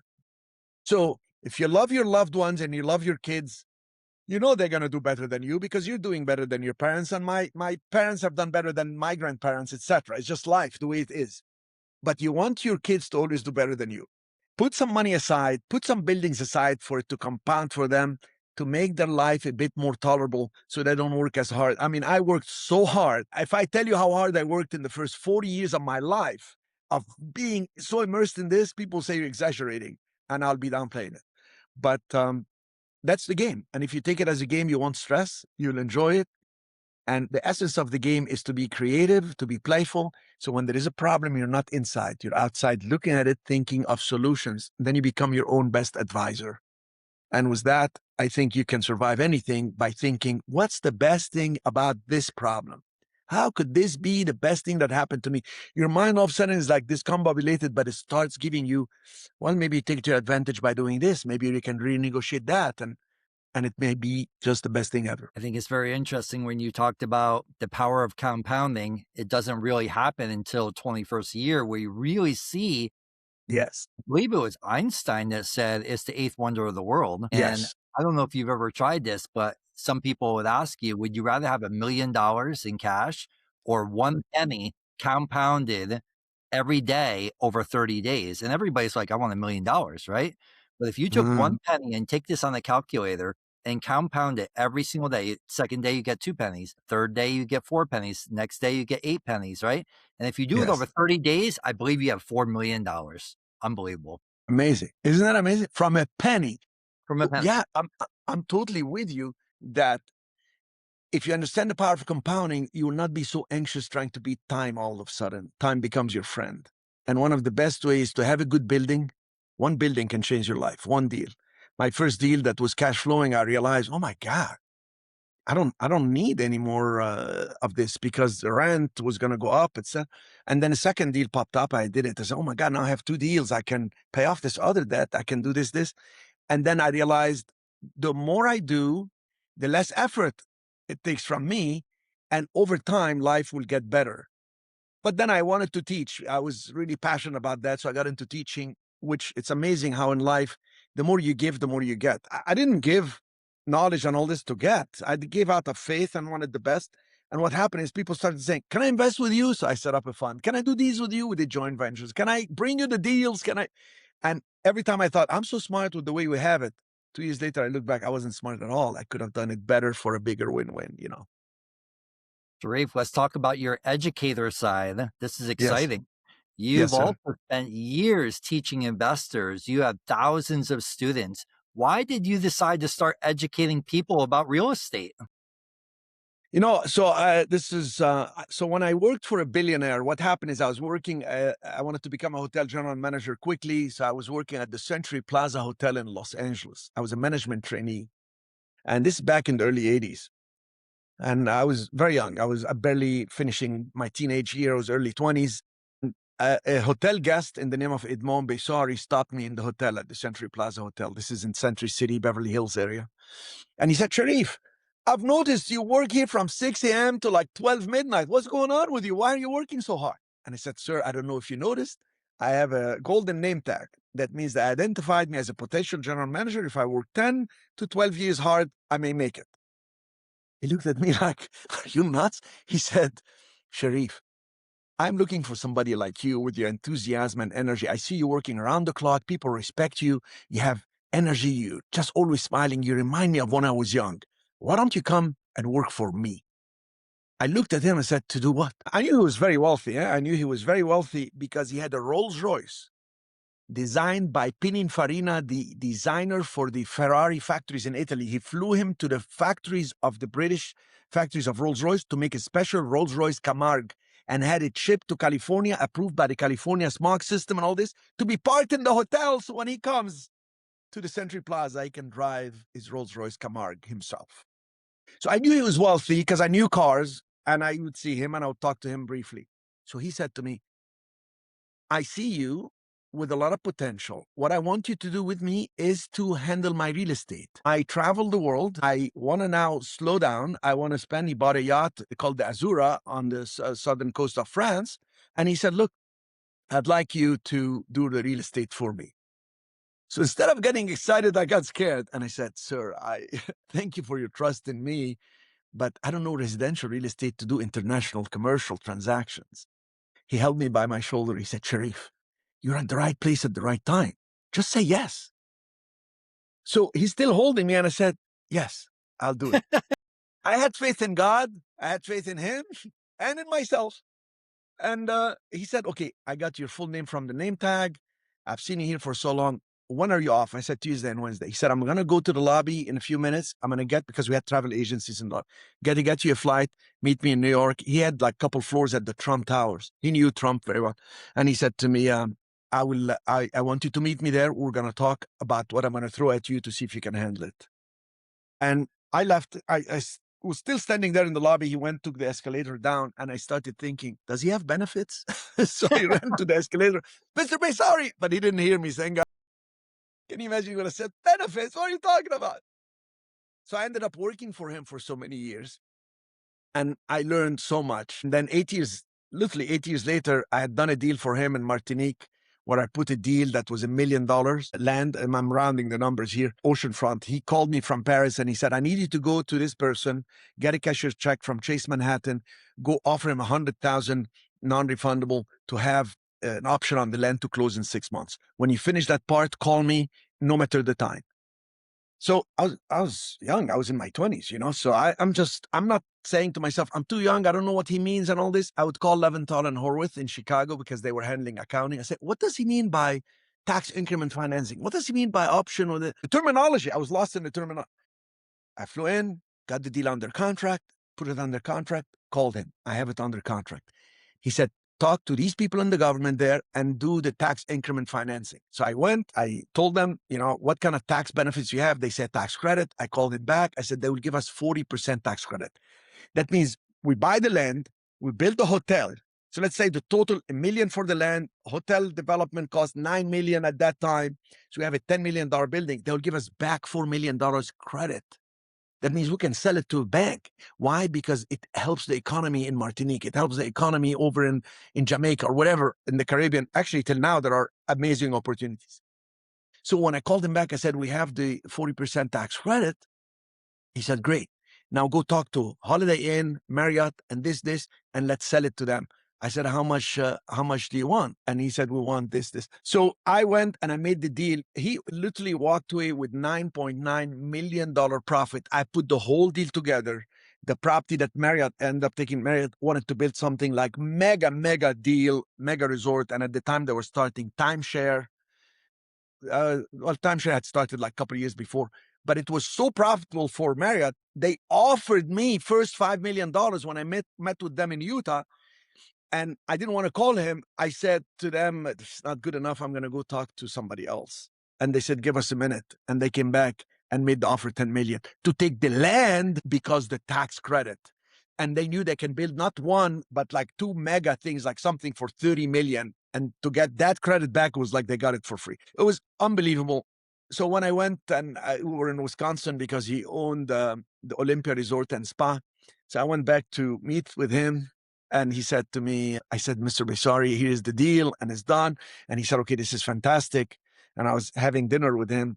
We were sitting together, and he said, so what else is happening with you? I said, sir, I'm thinking to go on my own. I learned so much from you, and I'm ready to go. And he leaned back. He said, Cherif, it took you 8 years with me to realize you're a free man. You see, in the beginning, you labeled yourself as working at the Century Plaza Hotel. You are going to work for Westin Hotels for the rest of your life because you labeled yourself as a hotel person. Then you came to work for me at Montbissari, and you labeled yourself as my right-hand man, doing this, traveling there to Paris, doing this. You don't have to label yourself. You're free. Go do what you want. But I ask you to go help at least 10 other people, teach them and show them. Little by little will make the whole world better. He said, I don't have that patience to teach, but you learn from me through my craziness and my madness, and I would yell at you and I would call you at this time. Go teach people, 10 people, you will change the life. So when I put my first event, more than 80 people showed up. It was January 6, 1998. It was great. That is an amazing story. Yeah. The moral of the story is to find the great mentor. Very true. He wasn't a mentor per se. He would do the deal and I had to tag along and figure out. I used to write like, okay, he waited till the person said this when he said that. And then I would ask him later when we go somewhere, okay, Mr. Bay, sorry, why did you wait for the CEO of the company to say this? And he would explain. He would explain the strategy behind the madness, the strategy behind the structure, the strategy behind the system, the strategy behind the automation, the strategy behind the sustainability of what is. And that's when I had the full comprehension of theoretically what I need to do. And then when I left him and went to do my own deal, the first deal with the duplex that I mentioned to you in the beginning of our call, and I was so worried. It was kind of crazy because I was thinking to myself, I've done tens of millions of deals for him. And I wasn't as scared. My heart was not beating so fast on a deal that's $300,000. What's going on with me? And when she opened the door, I couldn't remember her name. I blanked out. And she said, "You Cherif?" "Yes, I'm Cherif." "You're Cherif Medawar?" "Yes, I am the guy." And I couldn't remember her name. But which tells you how fear can stop us. And to go through the fear, you expand your comfort zone. And your confidence expands. And confidence is going through it, even though you don't have the full comfort about it. And you have to figure out everything as you continue, because it's impossible to wait for all the lights to be green for me to go from here to the airport, for instance. I have to go and stop and find a detour and work it. And anything you want in life is like uphill. So you just have to keep at it one at a time, one step at a time. Incrementally, there is the compounding effect on your thoughts, your knowledge, your effort. And you never know when it's the end. I mean, it's good to know you can slow down, but the game doesn't stop. The game has to continue because that's the fun part about the business. Beautiful. Let's talk about educating people still. What separates successful students from the rest? Okay, great. Successful students know that they don't know enough, but they got to now move into action. Unsuccessful students, the more you teach them, the more you answer the question, the less they know. Because then it triggers, what else don't I know? Well, why don't you just go around the corner and just make the offer and see what's going to happen? Oh my God, I made the offer. They haven't answered. Should I wait or should I call them? Okay, well, try to figure out certain things on your own because, believe it or not, in general, the spirit knows. The spirit, like if you sit down and say, okay, what's the right thing to do with my friend? There is a relationship break here. Your spirit knows. I better give him time to recover. I better apologize. I better go back and communicate. Communication, finding the agreement on reality will build the trust again, will get the understand. So a lot of times unsuccessful ones constantly need reassurance and direction. So the connection between knowledge and action is not there. You know, take action. You will know some more, you'll take some more action, and then suddenly you know enough to teach others. Because in the beginning, you don't even know what you don't know. But once you know about it and are willing to take some action, you will know it. And you'll know it so well, you will be able to be creative about it. You'll be able to teach others, and others will produce results. And that's how the world gets better. Because those who don't pass the knowledge, how can the world evolve? We don't even know how the pyramids were built. Why? I don't know. They say they burned the Alexandria library, right? The great library of Alexandria. And so a lot of the knowledge has not been passed on. But we want to get better. Now we have all the technology to pass on what we know. So hopefully we get better in another 100 years or so. What's the biggest misconception that new investors have? Misconception that New no investor has? Yeah. So people, the biggest mistake they make is the misassessment of effort. Oh, I'm going to get this building. I'm going to split the units. I'm going to get some people out, put some people in. Then they go in. It's like, oh my gosh, my fantasy, my dream is a nightmare and full of problems. So then they go in. Okay, this tenant wants to sue me. This guy just fell. The bank does now it's telling me the terms they were going to give me. They need an extra down payment. So the misassessment of effort and not enough margin of safety in whatever they do.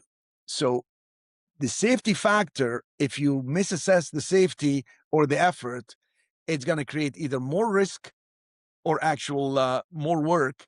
And some of the more work, you may not be able to afford somebody to join you. So you have to be very, very careful. Let's talk a little bit about systems. Every operator eventually hits a point where the business grows faster than the systems. When Yes. deals or clients start stacking up, what's the first thing that tends to break operationally? What breaks operationally? Well, let's put it this way. The most important word in business is profit. So there are stages to get to scaling. Because people, I'll go through it and you'll see the problem. So first of all, you have a strategy. Then you create a structure. We talked about these two early on.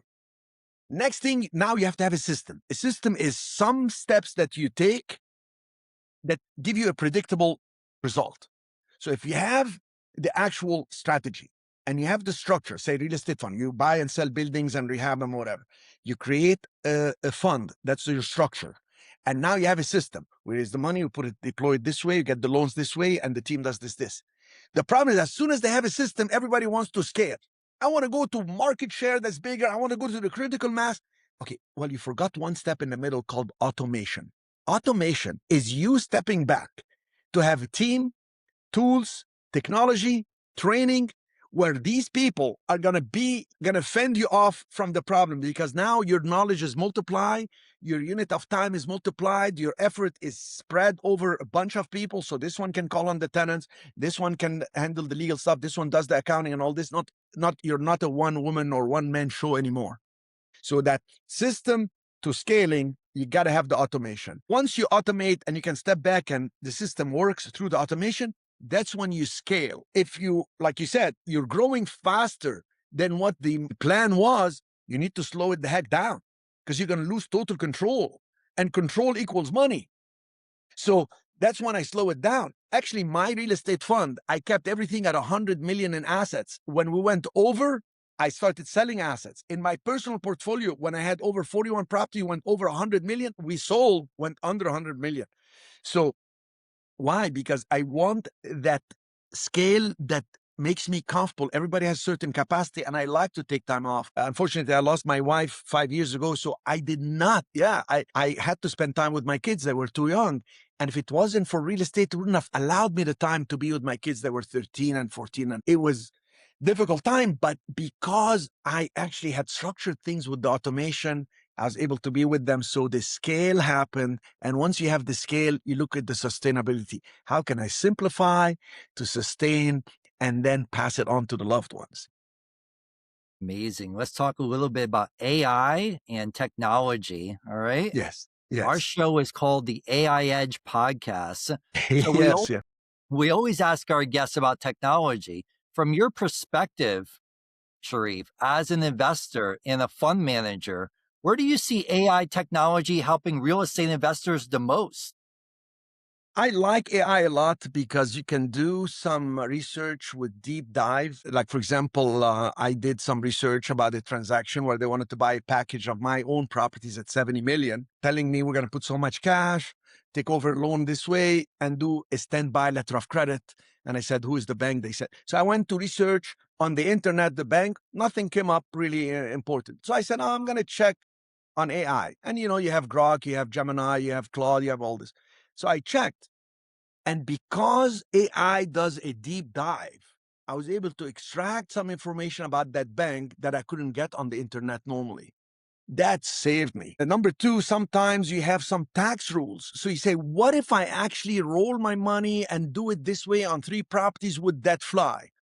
But there is a way to search on AI. And you tell AI first, you're an expert in the IRS tax code and the Franchise Tax Board of California, for instance. I have a situation where I can do this. Please tell me the answer and the tax code that actually supports what you're going to say. So now, not only do I have it, but I have the tax code. I mentioned my wife passed away a few years ago in 2021. There was a situation where I have assets in Puerto Rico, I have assets in California, I have assets in Florida, I had assets in Cancun. So I had to search about the taxes and this. Well, lo and behold, I found something through AI that none of the attorneys, and I hired top attorneys, let me tell you, and it was courts were involved and all this because my kids were minor, holding money, and it was just getting very complicated. But AI said, make sure you file this for federal tax. There is something called portability. So for 5 more years, your wife could have actually gave them an estate gift tax lifetime of so many millions. Do you know what difference that little search did? 4 millions in taxes. I mean, AI changed my life. How come attorneys didn't know? They didn't connect that, oh, I'm resident of Puerto Rico, but I have some assets here and there and this, and there will be some federal. It's amazing. So I can speak highly enough of AI. Now, where I think it's going to go in the future, I think when tokenization happens, and people are a little lost. And okay, so what does it mean? If I want to tokenize my building, is that better than the SEC rules of doing a syndication or real estate fund? No, it's along the lines of real estate funds, which is the most powerful structure, like I told you before, because now you put it on turbo will be the tokenization. How do I know that? Because AI explained where the SEC mind is and what regulations are coming, etc. And one more thing about AI, you got me very excited, is it can also predict certain things based on what's happening in the government that I didn't read in the newspaper because I don't watch the news. I make the news. I make things happen, right? So I was looking at something about Puerto Rico and it said that they're going to vote in April on some tax benefits for people who have this and that. Guess what? I was going to sell a property. I was going to pay capital gains of 15% plus alternative minimum tax. But then I found out if I wait a few more months, I'm going to pay less taxes because they're voting on something for this year. Wow. You know, what attorney? I called an attorney's firm. I said, how can I reduce the tax on this transaction? Because I don't want to do this and that. And they said, you have to give us $40,000 to retain our services. We can do a deep dive on your background, all your assets and portfolio, and tell you how you can. I'm like, I don't need moving the world. I just need a simple question answered. And if they would have thought of their business model to be in exchange of value, we're going to get this heavy client. He's the largest owner of historic properties in the area. Let's bring him to the office. We give him more than he expected. We're going to gain him as a client. They went with, give us $40,000 and fill out this. I'm like, don't waste your time sending me the retainer. I'm never going to do that. That's when AI comes in for pennies on the dollar and you learn the full dollar. Incredible. How about as far as deal analysis? Are you able to find deals with AI? I have not been able to look at it. I find them very simply by, like I told you, my formulas are so simple. I actually never even use software. I Really? train people to say, yeah, I kid you not, I don't use software. Now, my VP, Ashley Jones, she is good with the software. We have some students that, okay, set us up with the fund, but how do we do this software to raise this and that? For me, it's been a very simple. Here's the formula. In empty building, I need it under contract for this. I get the data from here. There is very specific data, 16 criteria for this. We make the offer is the proof of fund. So my formulas are much easier. I get scared of complicated stuff because I'm always wearing the hat, not just of the buyer, but of the seller, not just of the seller, of the buyer also. Would it make sense for them? So I try to simplify it. Now, eventually I may get into it as it improves more and more, but I know my CPA uses it. Like this morning, we're calculating some things and he sent me he said, do you want me to add this line with this line? And he just like kept texting me things like, here, I can do it this way. You see, like I can do all the numbers this way or that way. And I said, how can you add all the expenses so quickly? And he said, oh, I'm using AI, but I'm verifying it with the Excel formulas. I said, I love this thing. In like 15 minutes, he changed the calculation 3 times to tell me what we can expect based on small tweaking in the marketing of the Airbnb. But yeah, I'm loving AI. And I think it's slowly changing the world. What will change the world even more is robotics. I've always, when I was in the hotel business early on, always fantasized, how can I get some robot to clean the rooms and put them up to standards? Because housekeepers call in sick, housekeepers move up in life, they retire. And now the robots that we've seen on YouTube, the dexterity is better than a human being dexterity. I mean, this is insane. So, yes. How about as far as underwriting? Have you ever underwritten a deal using any type of AI or automation? No, I have my formulas that are very simple, and that's what I use. If it's too complicated, like I guess if I'm doing an apartment building, which I avoid with passion, and if you read the word definition of passion, you understand the suffering to make it. Okay, I avoid them with passion because I've learned. I want to create actually a company called Battered Landlords. No, I'm just kidding.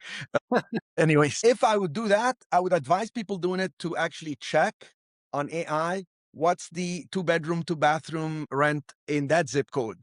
AI will give you quick answers, but so will rentometer.com. If you're doing hotels, hotels can also predict certain things with AI, but then it wouldn't be exactly AI. It would be certain apps and softwares that are using AI to help. My formulas are much simpler when it comes to the retail buildings and the way we do the Airbnb. About as far as operations, are you using any type of AI systems for your operations? For my operations, my staff uses AIs. For example, my attorney is very good at what he does, but he also plugs in the contract. Have we missed anything here? Yes, you may want to put also a non-compete on this part since it's proprietary to your business models and all this. Oh, okay, Cherif, we added this. All this I wrote, we changed a couple of words with the AI, and this happened. And there are some legal AIs actually for attorneys. And my CPA, as I just mentioned, it helps him calculate things faster, see if he missed anything. It just like this morning, it saw an anomaly in the supplies for certain units. And it said, why are these units, you have the supply calculated so much higher when they're smaller units? So you right away fix that. And when it comes to, let's see who else is using it. Oh, at this point, yeah, pretty good, but pretty simple. Fantastic. Sharif, let's Thank have a little bit of fun and let's do a little lightning round. Some you. Okay. quick hits. Ready? All right. Best investment you ever made. The investment in my kids. 100%. Worst deal you ever did, and what did it teach you? An unbelievable property on Broadway Street. To be more specific, 2725 Broadway Street in San Francisco. It's called Billionaires Row. From the balcony, you can see Nancy Pelosi's house. Not that I like Nancy Pelosi or dislike her. It's just her home is right there. Tells you about the neighborhood. It's where her husband got beat up. It's a nice neighborhood, but people get beat up. Across the street is Larry Ellison, second or third richest man in the world. John Paul Getty Trust is 3 doors down. Steve Jobs' wife bought a building for $70 million. The next block, literally Broadway Street in San Francisco, California, is a trophy street. I bought the ugliest property there. We got it for like $9 million. I had a partner that came in with me who is the Chinese contractor. I've known them for years. Amazing people. So he put $4.5 million. I put $4.5 million. We got in with this hope. It was the worst deal ever in life because the city planning office had 4 people go to jail for being bribed.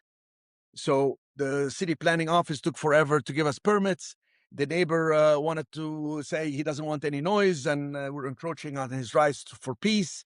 We had politicians fighting us.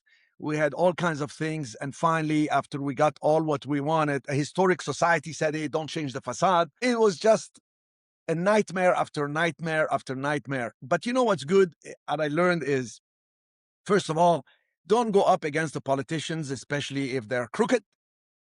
And I don't have to tell you much about what's happening in California and all this, but I'm very, very disappointing to hurt people so badly that they go and bribe the city planning, who then say, okay, give me 10,000, I'll put you on top of this, I'll expedite.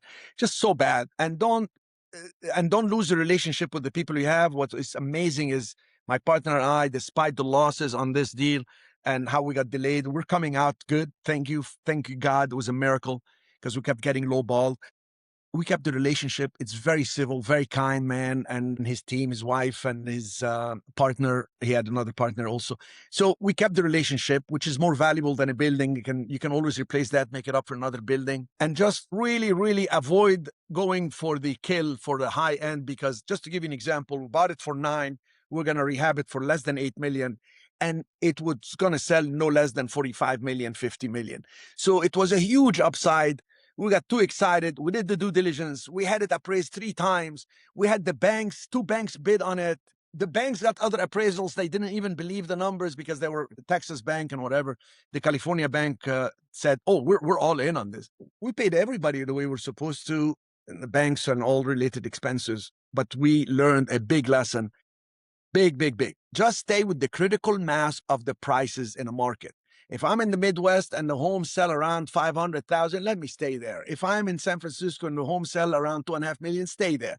And this how you don't try to go extreme. Don't go to very bad neighborhoods. Don't go to very nice neighborhoods. Just stay within the critical mass, the Walmart model, the Costco model, and you will do fine. So you bought it for 9, but it was worth 45. How is that a bad deal? Well, if you buy for 9 and get the work done for 8 million, your total in it will be like 20, 21 with the holding cost, 22. Then you can sell, let's say, worst case scenario, 40. You still have 18 to 20 million in profit. But if they're not giving you the approval for several years, that you're suffering and fighting and handling this with lawyers and civil engineers and the Historic Society of San Francisco, don't change the facade, show us the glass is too long, we're on vacation, we can't answer, made it impossible. Then at this point, construction cost went up, so the 8 was going to cost 10, the holding cost us 3 million more, the people we paid, next thing you know, 25, and we say, okay, that's too much risk. And then it's going to take us another 2 years to 3 to finish. But we're going to be at 30 million cost. What if the market has a hiccup again? We say, let's get out, cut the losses, and move on. Yeah. Yes. Most misunderstood concept in commercial real estate. Most misunderstood concept is the multiplier.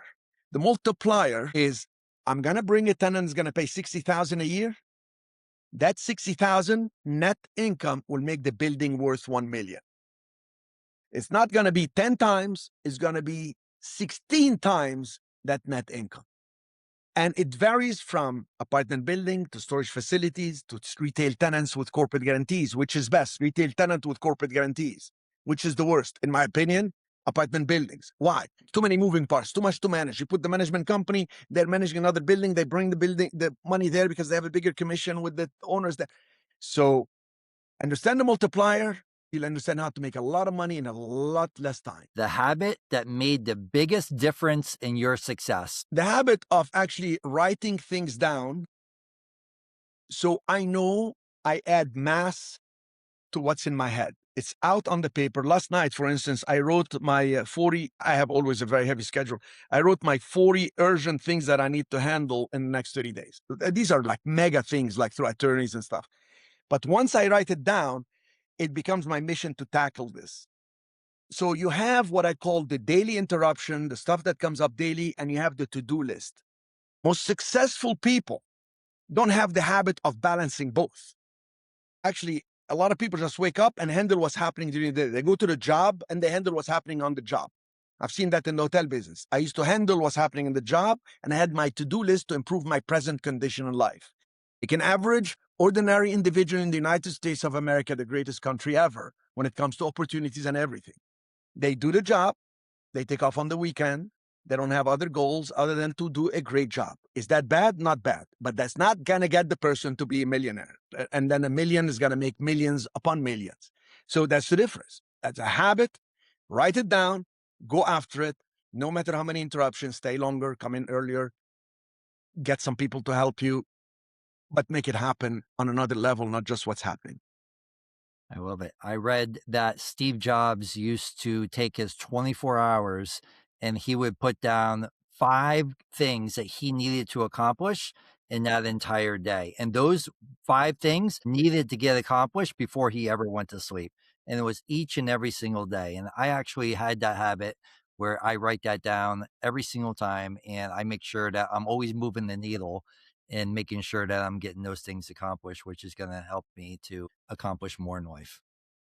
That's amazing. That's awesome. And actually, part of what we write down also, we have to put things that are personal things. Doctor visits, doctor follow-ups. Take a little cruise. Do something. That's got to be also scheduled. Yes. Absolutely. Last one piece of advice for investors starting today. Investors starting today, once you have a strategy that makes you money and you are good with it, come in. Let us set you up with a real estate fund. And I promise you, sooner or later, you realize what I'm telling you is what you should have learned a long time ago. Because if I had to do my life over again, I wish there was a Cherif Medawar who can set me up with a debt fund so I can scale and cut my 40 years of business into maybe 8, 9 years. I would have achieved everything a lot sooner. Incredible. Cherif, for anyone listening who wants to learn more about your work or connect with you, where's the best place to find you online? The website, they can go to cmrei.com. I have it right here. It's Cherif Medawar Real Estate Investing. Cherif is spelled with a C, so it's Cherif, as in Frank, and Medawar, Medawar. If you go to @Cherif Medawar, you will be on Instagram. And frankly, if you put my name on YouTube for search engine, you see 3,500 videos. I try to share as much free knowledge. Your interview has been amazing. Gave me a chance to explain so many different things. Great questions, by the way. You're so natural at this, Louis. Thank you for so much for exposing this. Thank you. Cherif, it's been an honor. Absolutely. It was an amazing conversation. I think Thank you you, have the sir. record for the most value ever in one of my podcasts. Oh, thank you. Fantastic. Thank you.